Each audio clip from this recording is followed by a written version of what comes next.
Oi, gente, tudo bom? Aqui é o Vitor e hoje eu quero fazer algo diferente, né? Vocês notaram que vocês não estão vendo a minha cara e um motivo muito simples por isso é porque eu quero tentar um novo formato aqui, né? Eu venho falando há muito tempo já que eu sou muito fã do Hellboy, dos quadrinhos do Hellboy, do personagem, do universo criado pelo Mike Mignola e por isso eu resolvi fazer esses vídeos aqui, meio que comentando os arcos, as histórias do personagem. Não é algo original, sendo bem sincero. Eu ouço um podcast chamado Hellboy Book Club, onde eles já fazem isso, eles já fazem esse tipo de análise meio que capítulo por capítulo, arco por arco, dependendo. E, bom, eu tirei a ideia deles, né? Sendo bem sincero assim. Então não tem muito de original, mas dessa vez, ao invés de a gente ouvir o que eles têm para dizer, eu vou vir aqui das minhas impressões a respeito do quadrinho. Fora que lá é um podcast, né? Então vocês não veem as imagens. Teoricamente você sentaria com o quadrinho e daí você leria junto com eles, né? Eu não, como eu tô tentando nessa parte de formato de vídeo aqui, eu prefiro mostrar para vocês até para poder fazer alguns comentários sobre a arte, né? E é isso, tá bom, gente? Espero que vocês gostem. Em algum canto aqui eu vou deixar o QR Code para vocês, se vocês quiserem e puderem fazer algum tipo de apoio, algum tipo de doação, tá bom? E eu vou tentar comentar aqui esse primeiro arco do Hellboy, que é o Sementes da Destruição. Eu tô aqui nas mãos o Omnibus Volume 1 do Hellboy, foi lançado pela editora Mitos, acho que dá pra ver aqui na lombada. E essa primeira história do Hellboy, que foi a primeira vez que ele aparece lá em 1994, criado pelo Mike Mignola, né? É o que dá título para esse volume aqui também do Omnibus que está sendo lançado aqui no Brasil. Certo? E daí temos aqui Sementes da Destruição, Mike Mignola e John Byrne. O que que isso quer dizer? Bom, basicamente o Mike Mignola, ele não foi o roteirista dessa primeira história. Ele fez o plot, ele disse o que iria acontecer, mas quem fez as falas, quem fez todo o desenvolvimento foi o John Byrne, porque o Mike Mignola ele não estava se sentindo muito confiante para poder desenvolver essa história. Se vocês assistiram o documentário dele, o Drawing Monsters, né? Vocês vão ver que, bom, ele é um cara um pouco inseguro a respeito da própria arte. E sendo bem sincero, qualquer bom artista é inseguro em relação à própria arte. Se você perde essa insegurança, se você acha que você é o maioral, então você vai começar a ter problemas porque você vai parar de evoluir. Então eu gosto bastante disso no Mike Mignola. E, bom, vamos ver como é que vai estar aqui, né? Primeira coisa aqui, a gente vai ter esse marca-página. E uma das coisas que eu acho que vocês vão notar, deixa eu mexer um pouco na capa aqui, porque o ring light tá atrapalhando, é que existe uma pequena diferença entre esse Hellboy aqui que está aparecendo no marca-página, que é o Hellboy dessa primeira história, e esse outro aqui que está na capa, né? A arte do Mike Mignola, ela evoluiu bastante, certo? Eu gosto bastante, ela é bastante expressionista, mas existe alguma coisa aqui nesse primeiro arco da história do Semente da Destruição que me chama muita atenção. Então, se eu tiver que preferir a arte desse primeiro arco para esse novo aqui que o Mike Mignola tem, eu prefiro da primeira. Mas não quer dizer que eu não goste também desse novo estilo, mais simplista também que o Mike Mignola emprega nos desenhos dele, né? Então vamos lá, Sementes da Destruição, Mike Mignola, Omnibus Volume 1. A gente vai ter aqui todas as informações, então esse aqui vai ser o roteiro pelo John Byrne e pelo Mike Mignola, a arte foi feita pelo Mike Mignola, a galera aqui da editora Mitos, né, o diretor executivo, o Hélio Carvalho, o diretor financeiro, que é o Dorival, e a gente vai ter aqui a primeira, o que, que é as histórias que contém aqui nesse primeiro ônibus. Então a gente vai ter Sementes da Destruição, do roteiro do John Byrne, cores pelo Mark Chiarello. A gente vai ter Lobos de Santo Agostinho, O Caixão Acorrentado, O Despertar do Demônio e Quase um Deus. São histórias que eu gosto bastante, bastante mesmo. E daí a gente abre aqui e vai ter já algumas artes muito legais do próprio Mike Mignola, o Hellboy aqui desse lado, com o dragão de sete cabeças, que vai ser um personagem que vai ser muito recorrente aí nessa mitologia. E daí a gente vai ter essa estátua aqui, dessa caveira aqui, que eu gosto muito. Eu acho que o Mike Mignola, ele desenhando estátuas e coisas de pedra, é muito bom, sabe? E é o tipo de imagem que eu gosto de ver, é o tipo de coisa que me agrada visualmente. Então, bom, eu vou comentando mais a respeito disso aí. E vamos lá, né? Eu não vou ler tudo exatamente, tá, gente, com vocês. Aqui, ó, o Hellboy como ele é na primeira aparição dele e a diferença que tem, né? É muito legal ver essa evolução. Basicamente, o que a gente vai ter aqui nesse primeiro, a gente vai ter um diário aqui, que é escrito pelo sargento George Whitman, e a gente está em 1944, ou seja, final da Segunda Guerra Mundial. Essa história aqui, ela começa nesse finalzinho da guerra, onde a gente vai ter alguns personagens aqui que estão sendo apresentados, como por exemplo o Torch of Liberty, que é esse personagem aqui, ele é meio Capitão América, né? Ele é um personagem que foi criado pelo John Barney, por isso que ele também não aparece em outras histórias do Mike Mignola, do Hellboy, porque teoricamente é só dele. E esses aqui de baixo, que é o Professor Broom, a nossa querida Lady Cynthia Eden Jones, que é uma médium, e um outro cara aqui chamado Malcolm Frost, que é esse aqui de óculos, né? E eles são meio que de um departamento de paranormalidades. E eles estão aí porque algo vai acontecer nessa igreja onde eles estão em East Bromwich, que é na Inglaterra. E ao mesmo tempo, a gente vai ter aqui um ritual acontecendo na Escócia, meio que num Stonehenge, assim, se não me engano tem vários desses assim espalhados, mas o Stonehenge grandão é o que é o mais conhecido, né? E daí a gente vai cortar aqui e vão ter os maiores vilões de todos, que são os nazistas, né? E esse cara aqui que é o Grigori Rasputin, que é uma figura aí da Rússia, lá czarista muito famosa. Ele era meio que um curandeiro, meio que um mago, meio que um conselheiro lá dos Romanov. E ele tá vivo aqui. Teoricamente não era para ele estar vivo, né? Se vocês conhecem a história do Rasputin, ele foi morto de diversas formas, né? Ele atiraram nele, esfaquearam, enforcaram e depois jogaram ele num rio congelado. E ele está aqui se unindo aos piores tipos de pessoas possíveis, que são os nazistas, e ele está fazendo algumas coisas muito loucas num ritual com essa tecnologia que eles estão criando.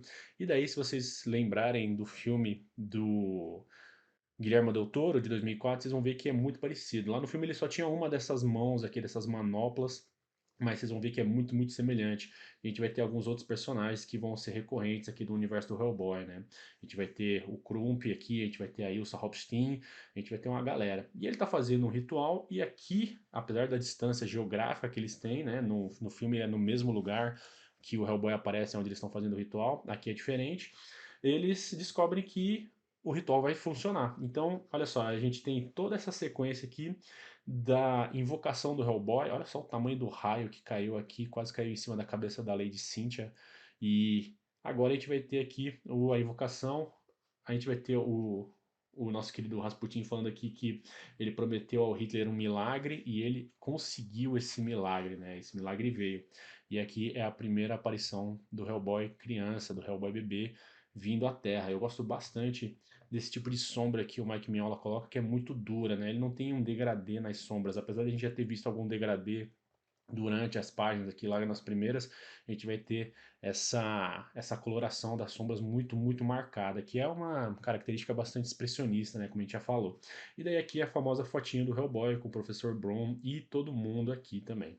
E daí a gente vai ter um salto temporal, né, nessa outra página aqui a gente vai ter um salto gigante, 50 anos depois, se não me engano, e o Professor Broom, ele está de volta, ele está conversando sozinho, ouvindo algumas fitas e tal, e eu gosto muito, como eu falei, eu gosto do Mike Mignola fazendo todas essas pedras, né? Todos esses desenhos de estátuas. E o escritório aqui do Professor Broom é repleto delas, o que eu acho maravilhoso. E daí ele chamou o Hellboy, e aí sim a gente vai ter a primeira aparição do nosso querido personagem já adulto agora, né? Olha só essa estátua que ele tem aqui atrás. Eu acho muito, muito, muito da hora toda essa parte mitológica que ele coloca. E daí, o professor Brown, ele parece estar meio doente, né? Essa conversa aqui que eles estão tendo, basicamente, é falando que, bom, o professor Brown, ele saiu numa expedição ao Polo Norte para descobrir um templo e ele chega nesse templo. E daí, se a gente pega as referências que o Mike Mignola tem para poder fazer as histórias dele, a gente vai chegar num que é muito claro aqui, que é o Lovecraft. Isso aqui é claramente como se fosse o filme do Enigma do Outro Mundo, né? Só que lá, ao invés de ser no Polo Sul, eles estão indo para o Polo Norte. É uma expedição onde eles descobrem algo que é assustador, que é Lovecraftiano, que é né, um ser, algo assim que é capaz de acabar com a mente das pessoas que estão ao redor. E daí a gente vai ter toda essa parte aqui do professor explicando a respeito dos Cavendish, que foram junto, eram três homens da família Cavendish e o Sven Olafsson, que era o mordomo deles, que acabou indo também nessa expedição, junto com o professor Bloom, para chegar nessas ruínas. Por quê? Porque o professor Bloom, ele faz parte dessa investigação paranormal e ele quer descobrir o que diabo está acontecendo ali, né? E lá estavam elas, exatamente onde os Cavendish afirmaram, onde 9 gerações de sua família sabiam que as encontrariam. 9 gerações, aliás, que morreram tentando chegar àquele local específico. E daí ele fala aqui, no local onde encontramos ruínas congeladas mais antigas que o templo de Yangkor.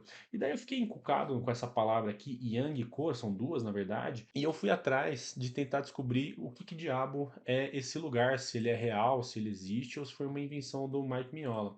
E daí, digitando do jeito que está a grafia aqui, Yangkor, Yangkor, eu não chego em lugar nenhum, mas existe um lugar chamado Angkor Wat, que é Angkorwat.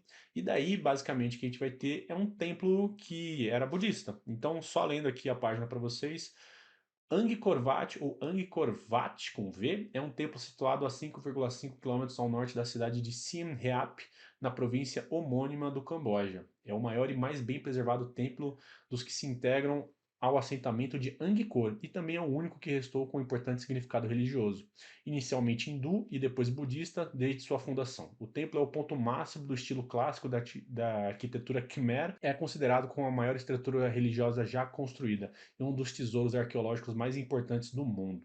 Tornou-se símbolo do Camboja, aparecendo em sua bandeira, sendo sua principal atração turística. Em 14 de dezembro de 1992, foi declarado pela Unesco Patrimônio da Humanidade.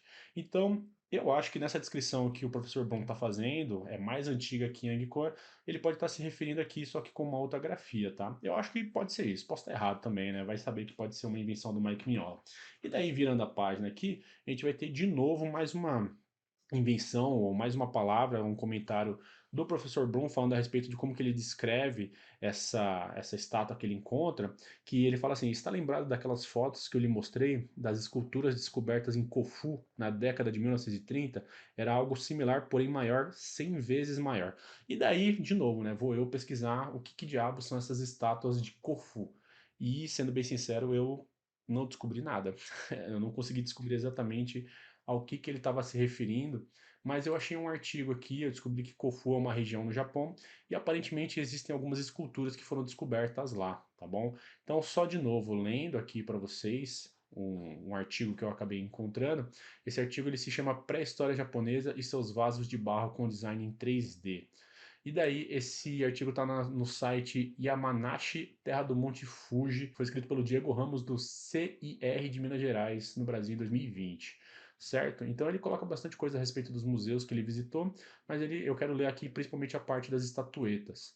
As estatuetas encontradas em todos os sítios arqueológicos Jomon têm características específicas. Todos os corpos retratados são femininos em gestação.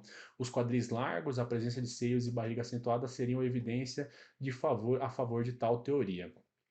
Outra característica marcante das peças da Era Jomon é a ausência de figuras essencialmente humanas. As estatuetas apresentam figuras femininas, porém não humanas. As proporções corporais são diferenciadas. A quantidade de dedos nas mãos dos seres representados variam entre 2 e 4, nunca 5. Animais como tartaruga, cobra ou javali são retratados nos designs 3D dos vasos que seriam para o preparo dos alimentos. Segundo especialistas, uma das hipóteses mais aceitas seria de que, assim como os vasos, através do calor do fogo, transformam alimentos em energia de vida para os corpos, o corpo feminino traz a vida para este mundo. E daí, bom, visualmente, sendo bem sincero, não parece tanto assim. Pelo menos é a impressão que eu tenho. Mas eu acho que é uma boa referência para a gente poder falar sobre como que são as referências que eles estão tirando para criar esse universo todo. Daí, bom, o professor Bloom, ele chega lá, a gente vê que tem uma estátua de um homem que está sentado lá, mas ela abre o olho. E daí o professor, ele tá com alguns problemas de memória, ele não se lembra exatamente o que aconteceu nos últimos 10 meses. Uma das coisas que ele fala é que quando ele viu o porto de Nova York, quando ele estava voltando, é que ele estava tão desesperado que ele saltou na água e foi nadando, o que é impressionante para um cara da idade dele aqui. E daí a gente começa a ver aqui que tem os sapos. Isso aqui, eu já li bastante coisa do Hellboy, então eu acho que eu não posso dar muitos spoilers a respeito disso, da história necessariamente dita, mas esses sapos eles vão ser um tema recorrente, tanto que existe um grande arco que vai vir depois, que é a praga dos sapos. E daí o professor fica desesperado, corre, o Hellboy fica com essa cara de tacho, não descobre o que aconteceu, só que daí o professor é arremessado de volta e ele tá cheio de marcas pelo corpo e ele está Morto. E daí, bom, vocês pensam, caramba, o professor, ele é um personagem tão importante do universo Hellboy, ele nos filmes era tão proeminente e agora ele simplesmente morre nas primeiras páginas, assim, ele acabou a história dele aí, né? Eventualmente a gente vai acabar vendo outras coisas de novo sobre o professor Bloom, mas não nesse momento.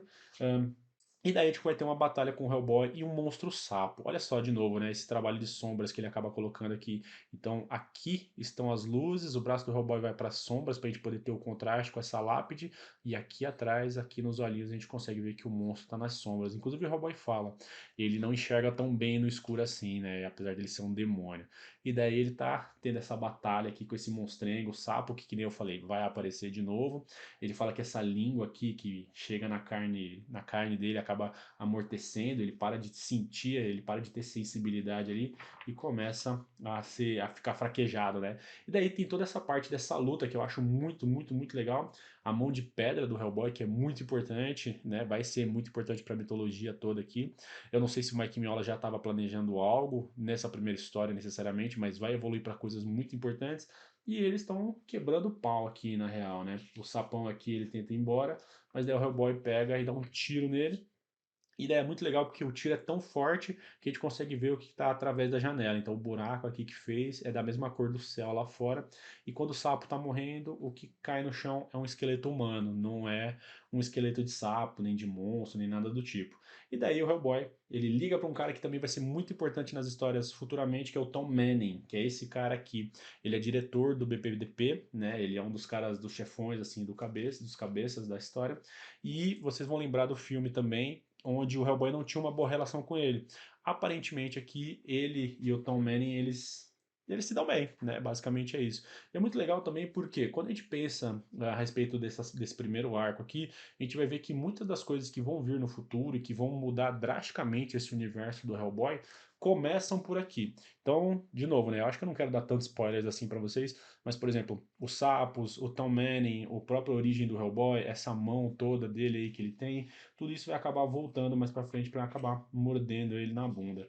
E daí a gente tem, né, a gente vira a página, corta para esse lugar e essa moça, ela tá falando com alguém e ela tá falando que essa pessoa, esse cara que tá conversando com ela através das sombras aqui, ele vai cumprir a promessa dele muito em breve. A gente tem esse mood shot aqui desse sapinho que eu acho muito legal, muito fofo. A gente vai ter toda uma parte aqui dos documentos, daqueles nazistas que a gente viu lá, né, do documento do BPDP explicando sobre cada um deles.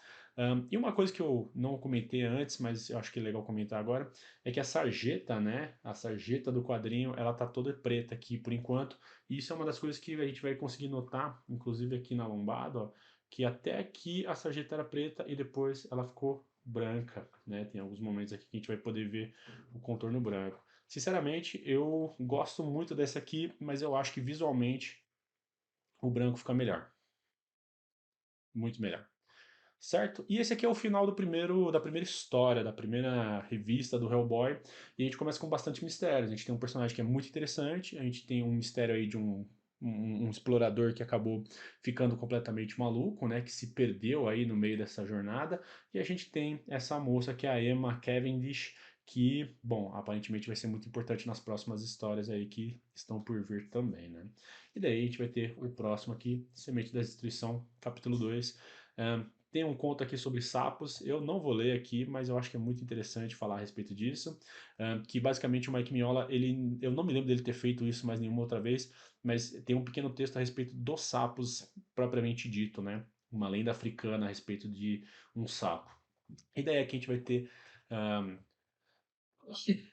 Aqui a gente vai ter uma representação dos quatro cavaleiros do Apocalipse, vocês estão conseguindo ver aqui, né? Muito legal toda essa parte dos desenhos do Mignola, eu não canso de me dizer isso, cara, de dizer isso, porque realmente é muito legal.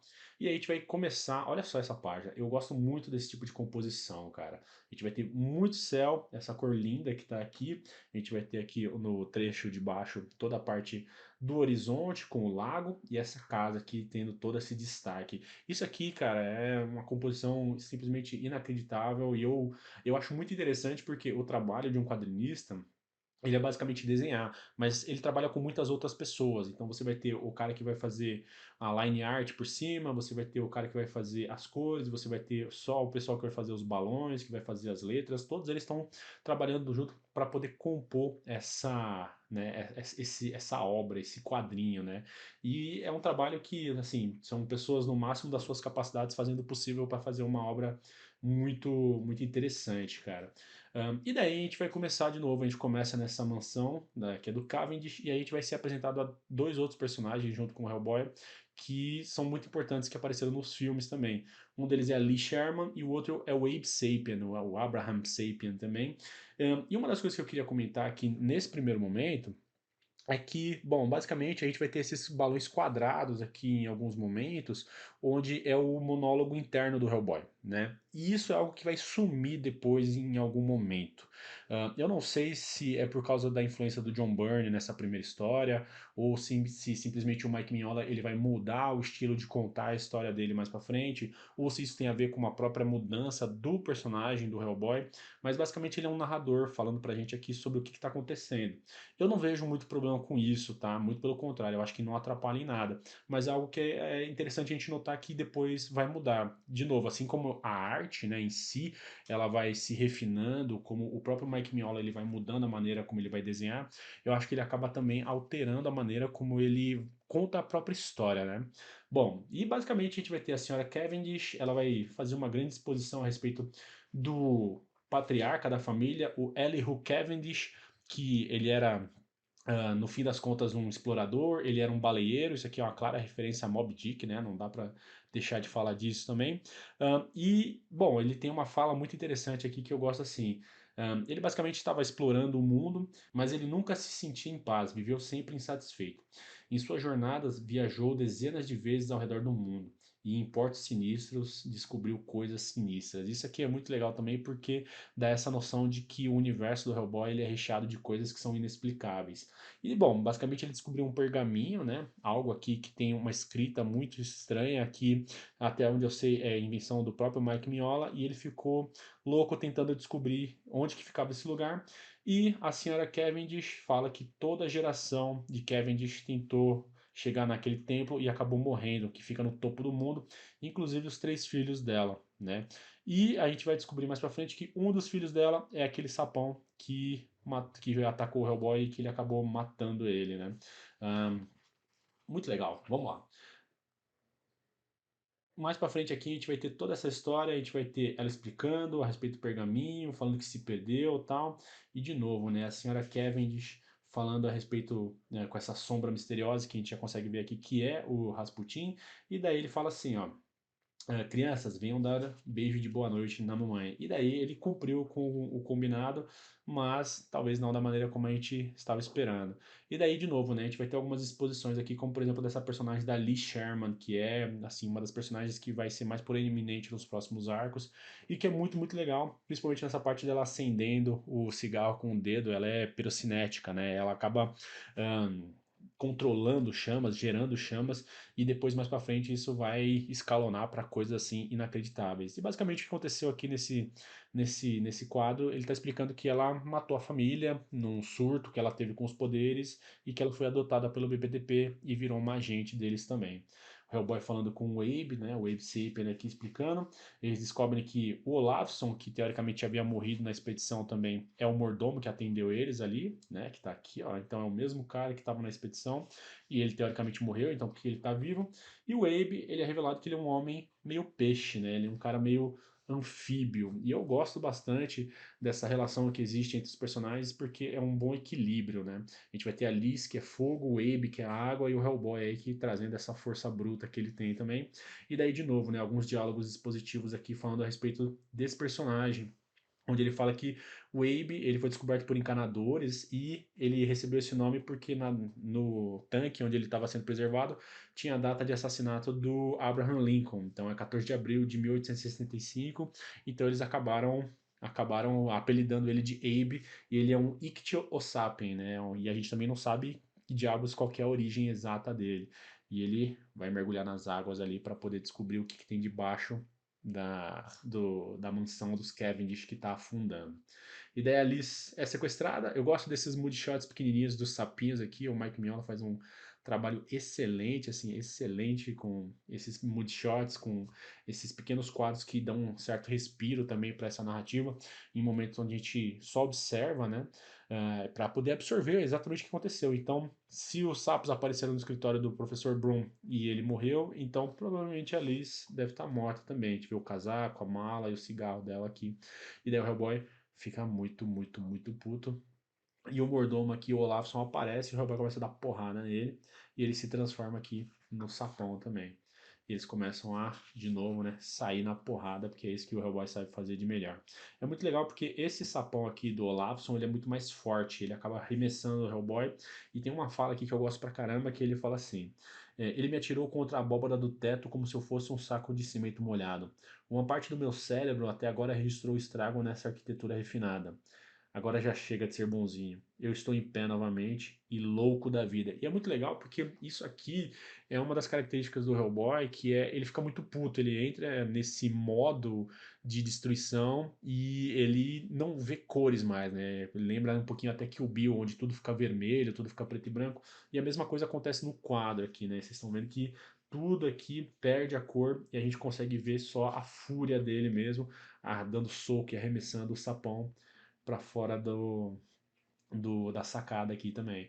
E daí o Hellboy, acho que vai finalizar ele, pega um desses vasos, né? Não consigo, eu não vou deixar de falar como eu gosto pra caramba de como o Mike Mignola fala a respeito desses vasos e dá na cabeça do sapo e ele acredita que matou o bicho aqui também, certo?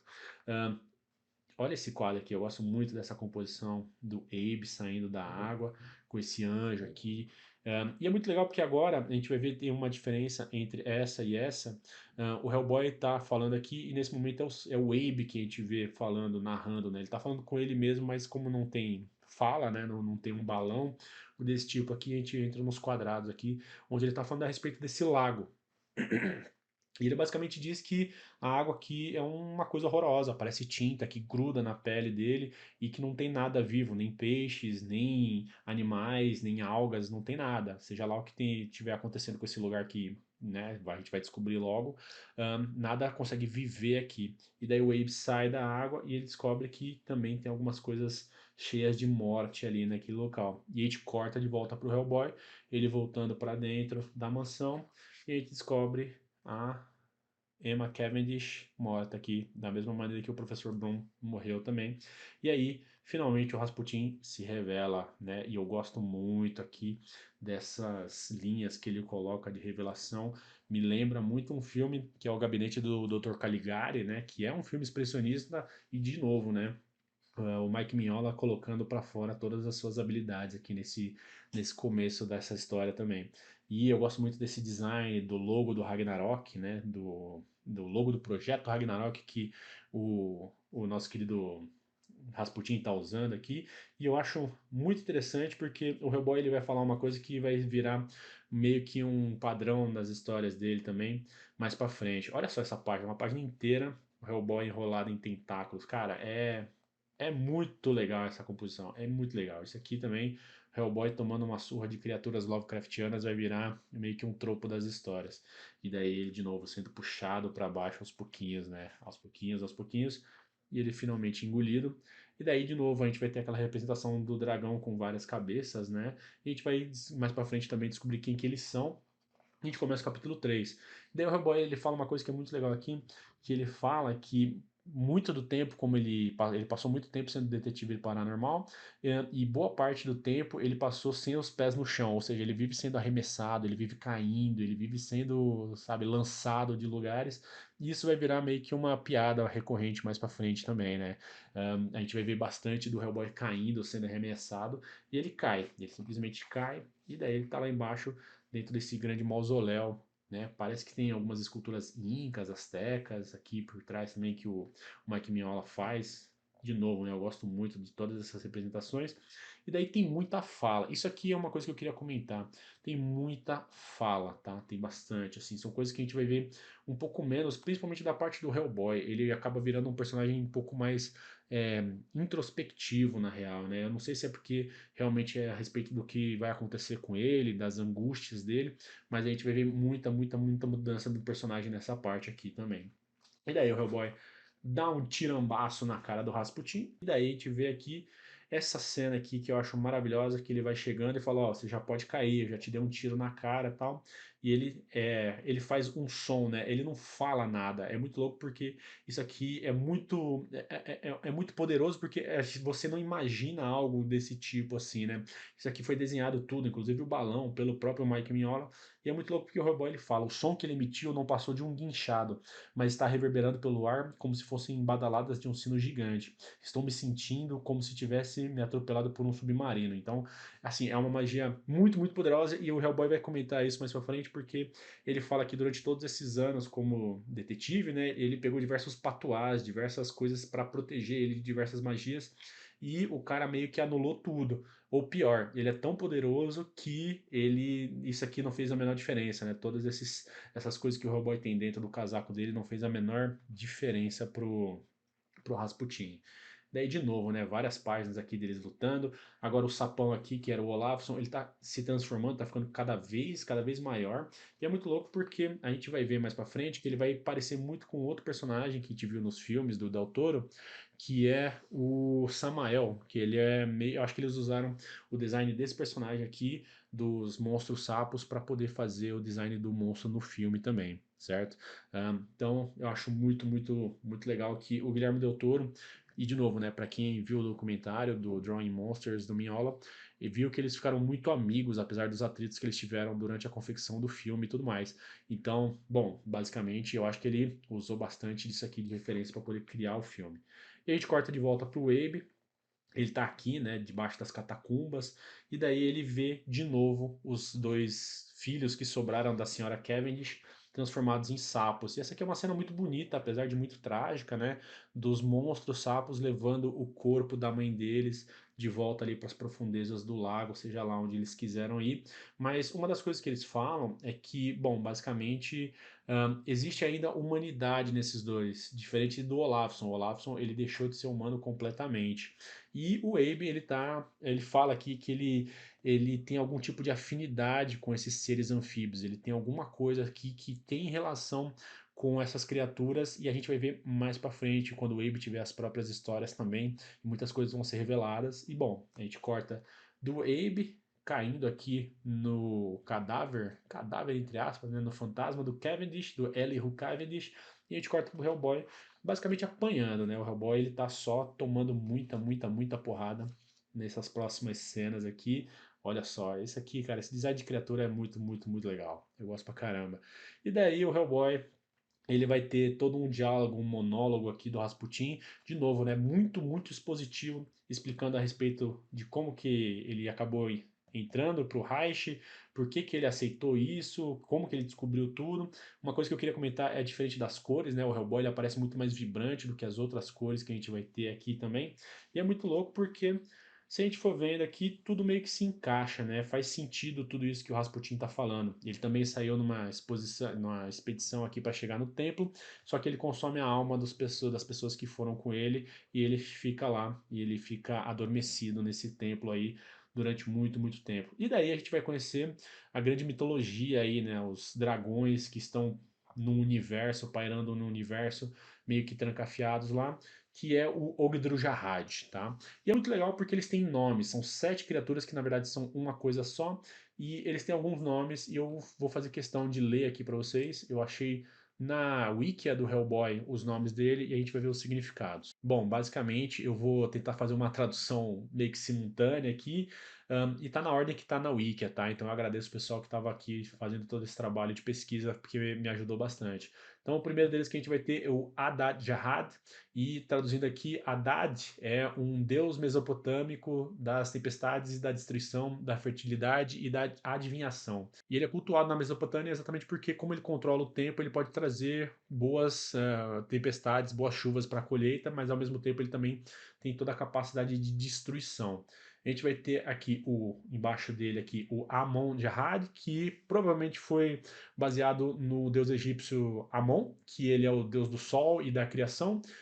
Mitologia egípcia é um pouquinho mais conhecida também, né? A gente vai ter esse cara aqui, o Beu-Jahad, ou Belil Jahad em algumas vezes, né? Eles mudam. E Belil é uma deusa, ela também é uma deusa da mitologia da Mesopotâmia, que estaria conectado com as deusas Gestiana ou Nishun. E, de acordo com algumas fontes, ela também era chamada de a mantenedora de portas de Anu ou a consorte de Gizida ou Gishida também. Então, também mais uma referência mesopotâmica aqui. A gente vai ter o Ira Jahad, que Ira também era um deus mesopotâmico do submundo e das pragas. A gente vai ter o Namrat Jahad, e Namrat significa o brilhante, um deus Numsuda, patrão e deidade da cidade de Kalazu e filho de um famoso deus da lua, o deus Sim. Então, é bastante mitologia mesopotâmica.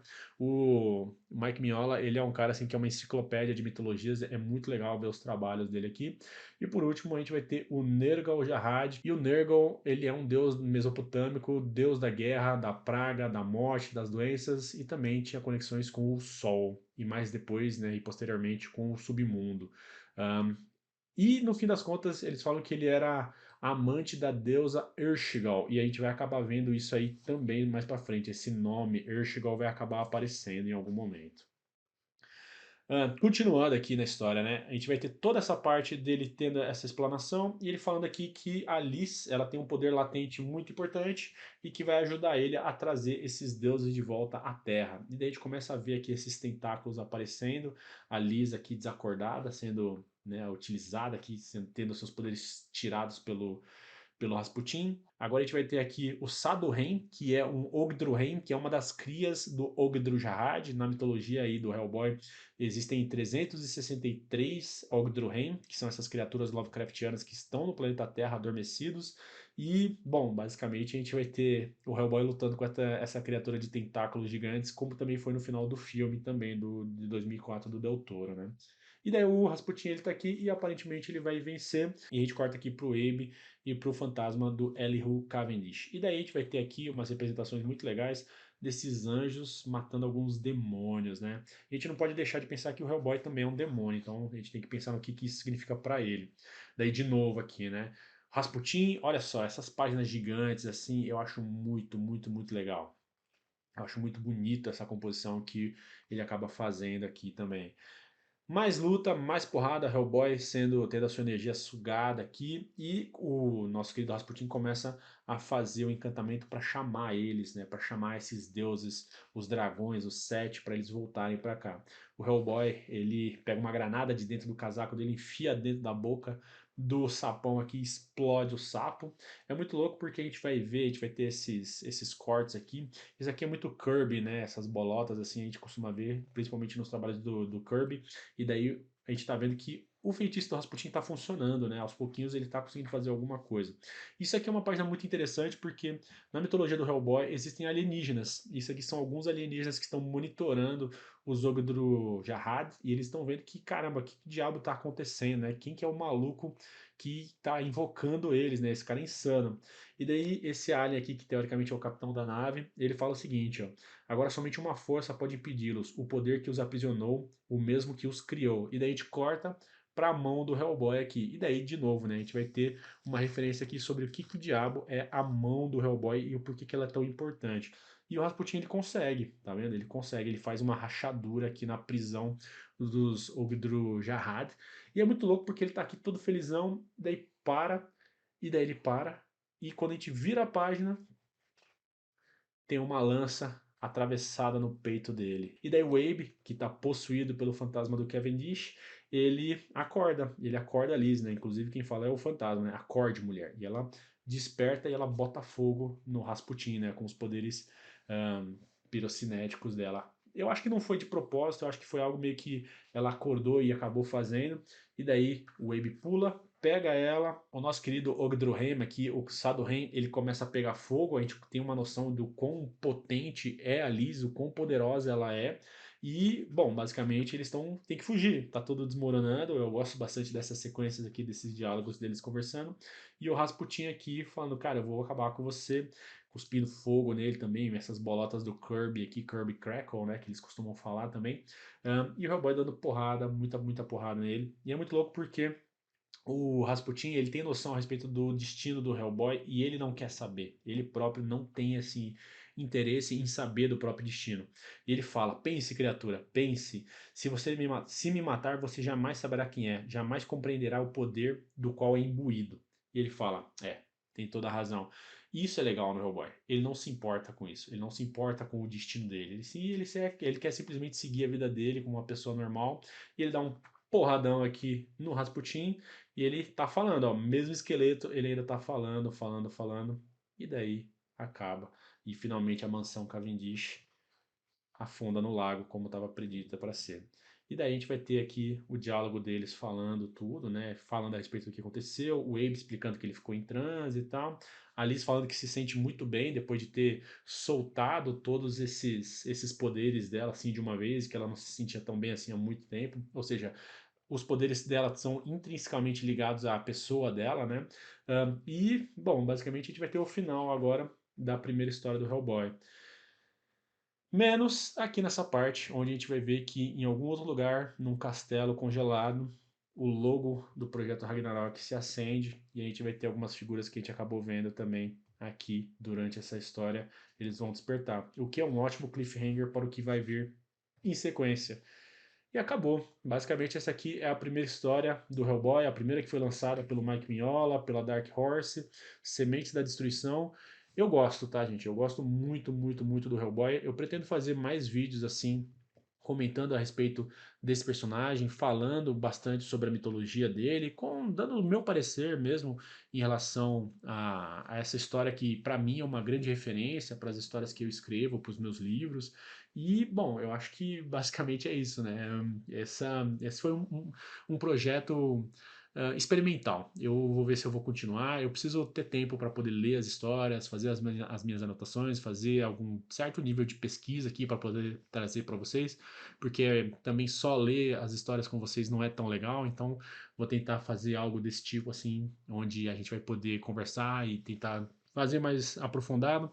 Então não deixe de curtir, comentar, compartilhar. Principalmente comentar, tá, gente? Eu gostaria de encontrar mais pessoas que leem Hellboy, mais pessoas que gostam desse personagem, até porque, como eu falei, eu tô meio que baseando esses vídeos no podcast que eu ouço, que é o Hellboy Book Club, mas é um podcast gringo, né? Então eu não tenho muito com quem conversar a respeito desses quadrinhos e eu acho que seria legal criar uma comunidade dessa aqui do Hellboy no Brasil. Se vocês não conhecem o Hellboy, eu recomendo bastante que vocês conheçam, assim, que vocês vão atrás, porque é uma história que vale muito a pena mesmo, tá bom? É isso, gente. Tomara que o trabalho de vocês não enlouqueça a mente, não adoeça a alma e tchau.